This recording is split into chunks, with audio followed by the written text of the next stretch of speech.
ಮೊಟ್ಟೆನಲ್ಲಿ ಎಷ್ಟಿದೆ ಅಂತ ಹೇಳಿದ್ರೆ ಸೆಲೆನಿಯಮು 40ರಿಂದ 42 ಮ್ಯೂಜಿ ಅಷ್ಟು ಇದೆ. ತೊಗರಿ ಬೇಳೆ, ಕಡಲೆ ಬೇಳೆ, ಉದ್ದಿನ ಬೇಳೆ, ಹೆಸರು ಬೇಳೆ, ಮಡಕೆ ಕಾಳು, ಬಟಾಣಿ ಇವುಗಳನ್ನ ತೆಗೆದುಕೊಂಡಾಗ ಇದರೊಳಗೆ ನಿಮಗೆ 50ರಿಂದ 56 ಮ್ಯೂಜಿಯಷ್ಟು ಸೆಲೆನಿಯಂ ಸಿಗುತ್ತೆ. ಸಸ್ಯಾಹಾರದಲ್ಲಿ ಹೆಚ್ಚು ಸೆಲೆನಿಯಮ್ಮು ಮಕ್ಕಳಿಗೆ ಸಿಗ್ತಾ ಇದೆ ಅಂದ್ರೆ ನೀವು ಮೊಟ್ಟೆ ಕೊಡುವಂತ ಮಕ್ಕಳಿಗೆ ಕಡಿಮೆ ಸೆಲೆನಿಯಂನ ಕೊಡಬೇಕು ಅಂತನಾ?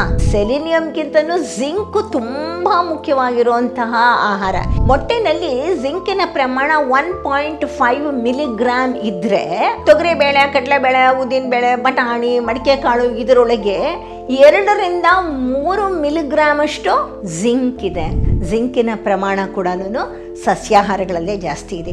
ಇಷ್ಟೊಂದು ಅನುಕೂಲಗಳು ಇರೋವಾಗ, ಇದು ಕಡಿಮೆ ದುಡ್ಡಿನಲ್ಲೂ ಆಗೋವಾಗ ನಾವು ಯಾಕೆ ಮಕ್ಕಳಿಗೆ ಪ್ರತಿ ದಿವಸ ಮೊಟ್ಟೆಯನ್ನು ಕೊಡ್ತಾ ಇದ್ದೀವಿ? ಸರ್ಕಾರ ಶಾಲಾ ಮಕ್ಕಳ ಬಿಸಿ ಊಟದಲ್ಲಿ ಮೊಟ್ಟೆಯನ್ನು ದಿನ ಕೊಡಬೇಕು ಅಂತ ನಿಶ್ಚಯ ಮಾಡಿಬಿಟ್ಟಿದೆ. ಆ ದಿನ ಕೊಡ್ತಾ ಇದ್ದೀವಿ ಅಂತ ಅನ್ನೋದನ್ನ ಅದಕ್ಕೆ ಸಮರ್ಥಿಸ್ಕೋಬೇಕು ಅಂತ ಆಗಿದೆ. ಹೀಗೆ ಸಮರ್ಥಿಸ್ಕೊಳ್ಳೋಕ್ಕೋಸ್ಕರ ಏನು ಹೇಳ್ತಾ ಇದೆ ಅಂತ ಹೇಳಿದ್ರೆ, ಮೊಟ್ಟೆನಲ್ಲಿ ಸೆಲೆನಿಯಂ ಇದೆ. ನಿಜ, ಸೆಲೆನಿಯಮ್ಮು ಆರೋಗ್ಯವನ್ನು ಖಂಡಿತವಾಗ್ಲೂ ವೃದ್ಧಿ ಮಾಡಲಿಕ್ಕೆ ಸಹಾಯ ಆಗತ್ತೆ. ಆದರೆ ಈ ಸರ್ಕಾರ ಅದನ್ನು ಸಮರ್ಥಿಸ್ಕೊಳ್ತಿರೋ ರೀತಿ ನೋಡಿದಾಗ ನಗಬೇಕು ಅಂತ ಅನಿಸುತ್ತೆ. ಯಾಕೆ ಗೊತ್ತಾ? ಮೊಟ್ಟೆಗಿಂತ ಜಾಸ್ತಿ ಸೆಲೆನಿಯಮ್ಮು ಬೇರೆ ಆಹಾರಗಳಲ್ಲಿದೆ. ಮೊಟ್ಟೆಗಿಂತ ಕೊಲೆಸ್ಟ್ರಾಲೇ ಇಲ್ಲದೆ ಇರುವಂತಹ ಆಹಾರ ಬೇರೆ ಆಹಾರಗಳಲ್ಲಿದೆ. ಈ ಬೇರೆ ಆಹಾರಗಳನ್ನ ಕೊಡೋದ್ರಿಂದ ಡಯಟ್ ರಿಲೇಟೆಡ್ ನಾನ್ ಕಮ್ಯುನಿಕಬಲ್ ಡಿಸೀಸಸ್ಸು ಕಡಿಮೆ ಆಗುತ್ತೆ.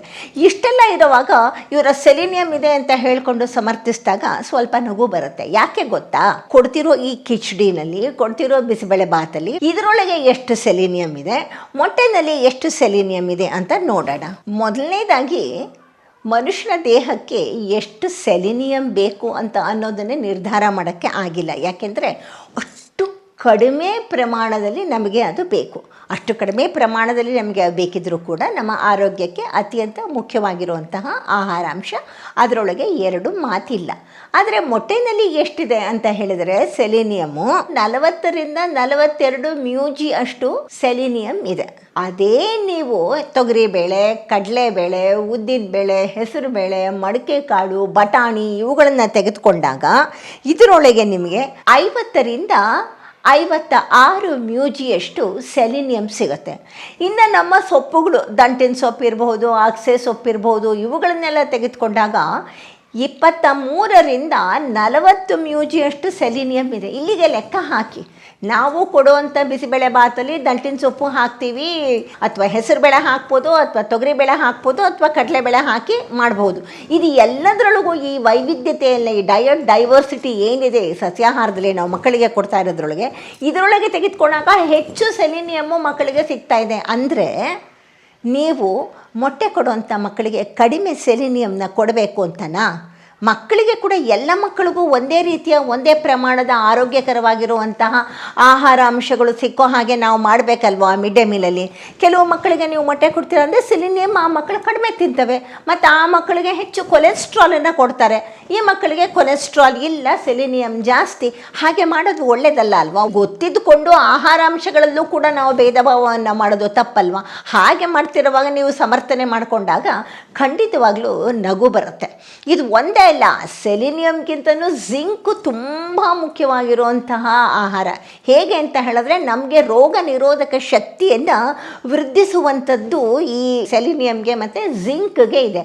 ಈಗ ಅದನ್ನು ತೆಗೆದುಕೊಂಡು ನೋಡೋಣ, ಮೊಟ್ಟೆನಲ್ಲಿ ಎಷ್ಟಿದೆ ಜಿಂಕ್ ಅಂತ. ಮೊಟ್ಟೆನಲ್ಲಿ ಜಿಂಕಿನ ಪ್ರಮಾಣ 1.5 ಮಿಲಿಗ್ರಾಮ್ ಇದ್ದರೆ ತೊಗರಿ ಬೇಳೆ, ಕಡಲೆ ಬೇಳೆ, ಉದ್ದಿನ ಬೇಳೆ, ಬಟಾಣಿ, ಮಡಿಕೆ ಕಾಳು ಇದರೊಳಗೆ 2ರಿಂದ 3 ಮಿಲಿಗ್ರಾಮ್ ಅಷ್ಟು ಜಿಂಕ್ ಇದೆ. ಹಾಗೆ ನೋಡಿದ್ರೆ ಜಿಂಕಿನ ಪ್ರಮಾಣ ಕೂಡ ಸಸ್ಯಾಹಾರಗಳಲ್ಲೇ ಜಾಸ್ತಿ ಇದೆ. ಇವೆಲ್ಲವನ್ನು ನೋಡಿದಾಗ ಎಷ್ಟು ಮಟ್ಟಿಗೆ ಸಸ್ಯಾಹಾರಗಳು ಒಳ್ಳೆಯದು ಅಂತಿರುವಾಗ ಎಲ್ಲ ಮಕ್ಕಳ ಆರೋಗ್ಯವು ಈ ಭಾರತ ದೇಶದಲ್ಲಿ ಒಂದೇ ಆಗಿರಬೇಕಲ್ವ?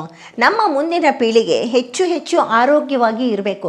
ಇದು ಅಷ್ಟೇ ಅಲ್ಲ ನೋಡಿ, ಎಲ್ಲ ಮಕ್ಕಳಿಗೂ ಸಸ್ಯಾಹಾರವನ್ನು ಕೊಡ್ತೀನಿ ಅಂತ ಹೇಳಿದರೆ 1.5 ಟನ್ಗಳಷ್ಟು ಕಾರ್ಬನ್ ಡೈಆಕ್ಸೈಡ್ ಈಕ್ವಿವೆಲೆಂಟ್ ಇದೆಯಲ್ಲ, ಅದು ಎಮಿಷನ್ನ ಕಡಿಮೆ ಮಾಡುತ್ತೆ.